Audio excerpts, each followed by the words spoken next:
Estou aqui mais uma vez pelo Grupo Gene e hoje trago uma palavra que está sendo comum nos últimos dias em nosso país, essa crise, e hoje eu vou falar um pouco sobre ela, sobre o que tem acontecido conosco, e vou começar falando sobre um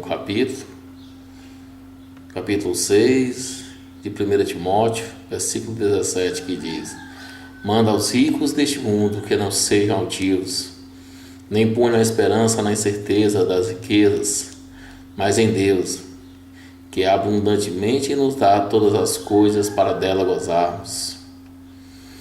Pois é, irmãos, nesses últimos meses, como acredito que você tem percebido, toda vez que nós vamos ao mercado, nós traz um pouquinho de coisa, mas nós deixamos muito dinheiro. Pois é isso que está acontecendo. O negócio foi além das piores e mais péssimas previsões. Nós estamos numa crise econômica e não há como negar. Não há como negar. Na verdade, nós estamos no ano de pagamento de uma fatura dos gastos dos irresponsáveis de governantes que olharam somente para o seu umbigo.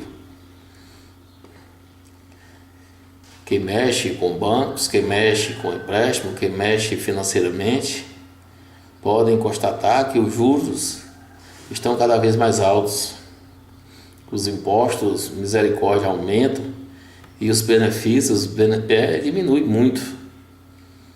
O resultado disso tudo, famílias endividadas que vão em busca de crédito, muitos com seus orçamentos apertados não conseguem arcar com os custos e acabam entrando num ciclo suicida que os bancos usam para escravizar os seus tomadores.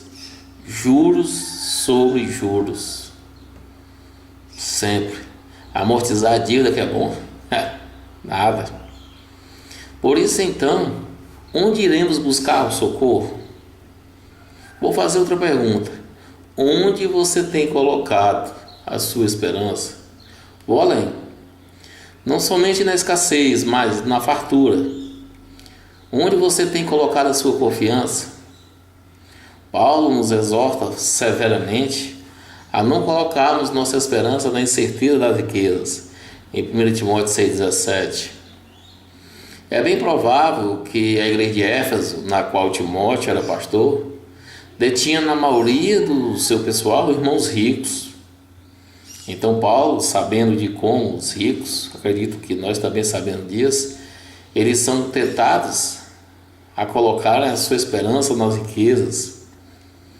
Ele escreve a Timóteo exortando a igreja a colocar a esperança unicamente em Deus, que nos sustenta em tudo. Jesus nunca nos advertiu acerca dos perigos da pobreza.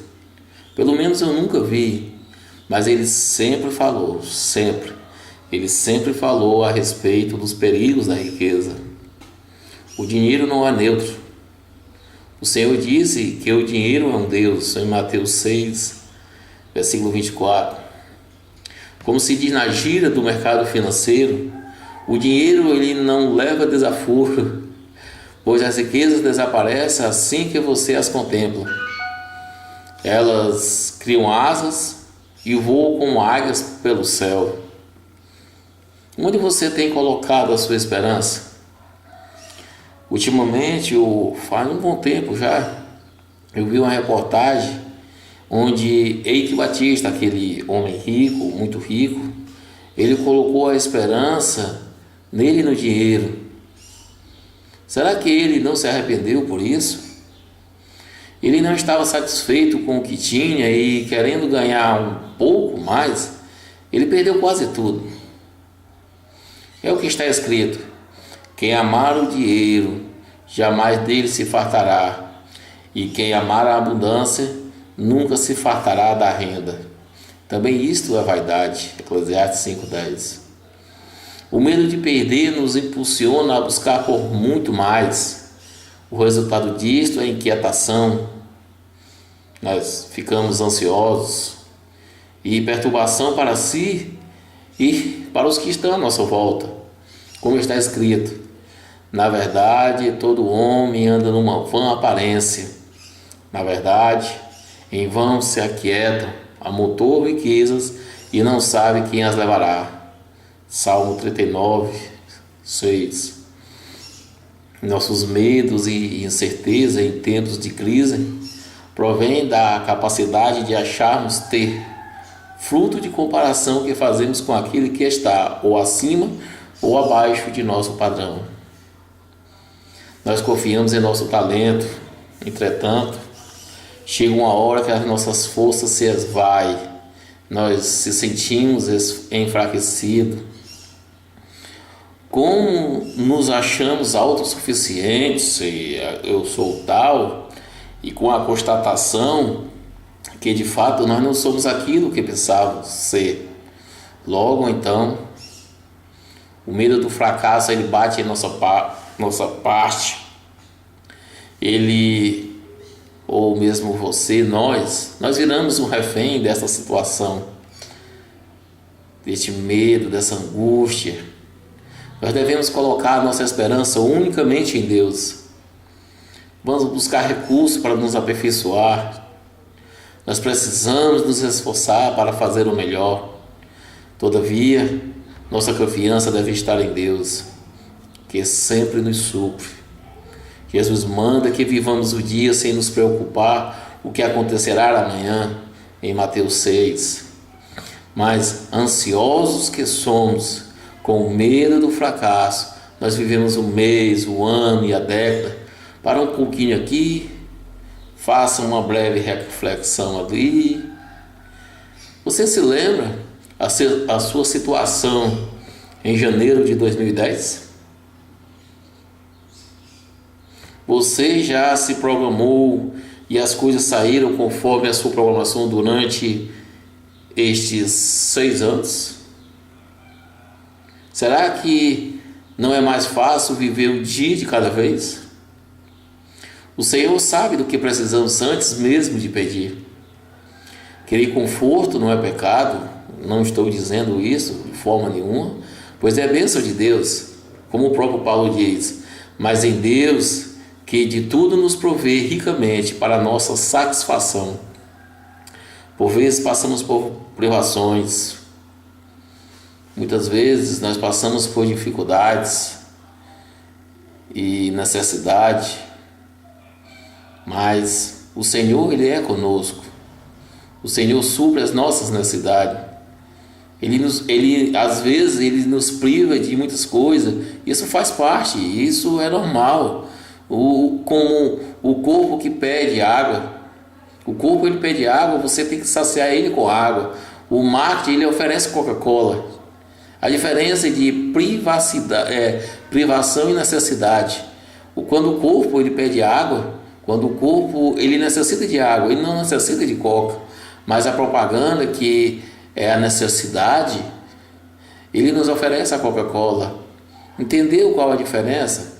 Entendeu como você está em dificuldades financeiras, por exemplo? Você não tomará a coca, mas a água que é mais barata por enquanto. Estamos muitas vezes passando por privações, mas aquilo é necessário. Certamente está garantido.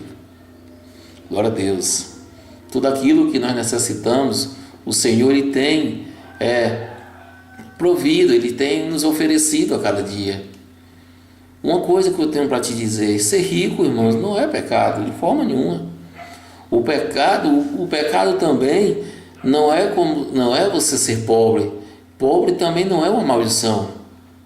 A questão, irmão, que eu estou falando aqui hoje é o amor ao dinheiro. Como disse um certo teólogo, não sei o nome dele, eu não consegui encontrar, que o problema da teologia é da prosperidade.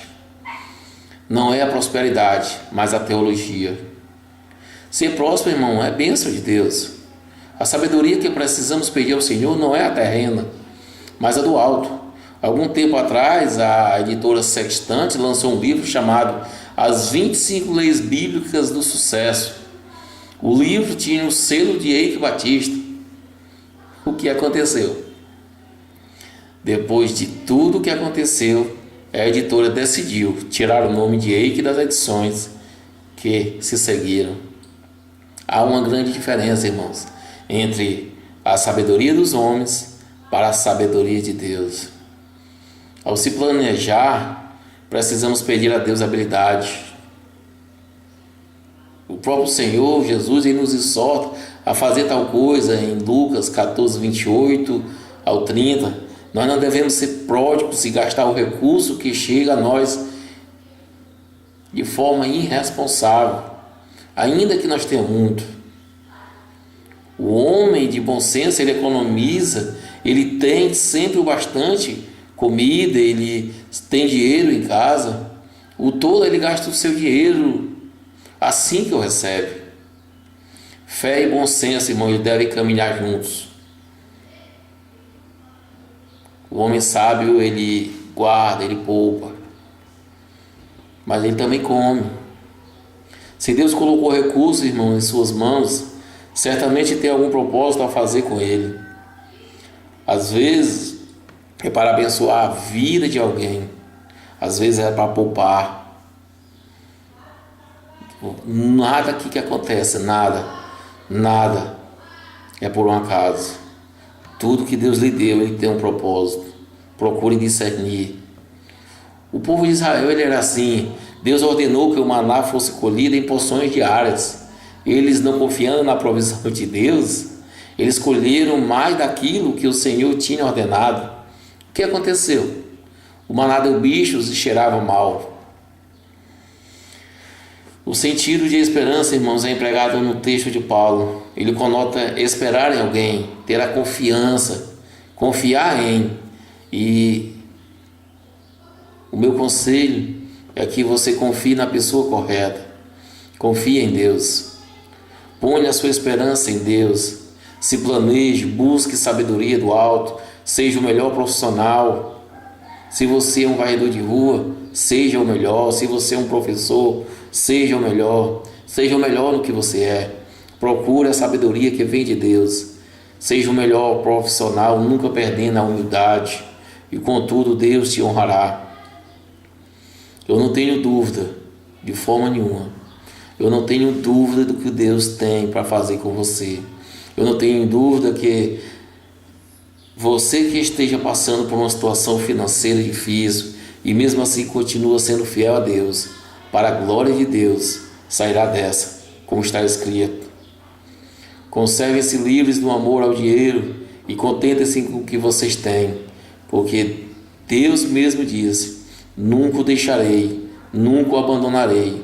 Sejam vossos costumes sem avareza, contentando-vos com o que tendes, porque ele disse: não te deixarei, nem te desampararei. E assim, com a confiança, ousemos dizer: o Senhor é o meu ajudador e não temerei. Vou repetir. E assim, com confiança, ousemos dizer: o Senhor é o meu ajudador e não temerei o que me possa fazer o homem. Glórias a Deus, irmãos.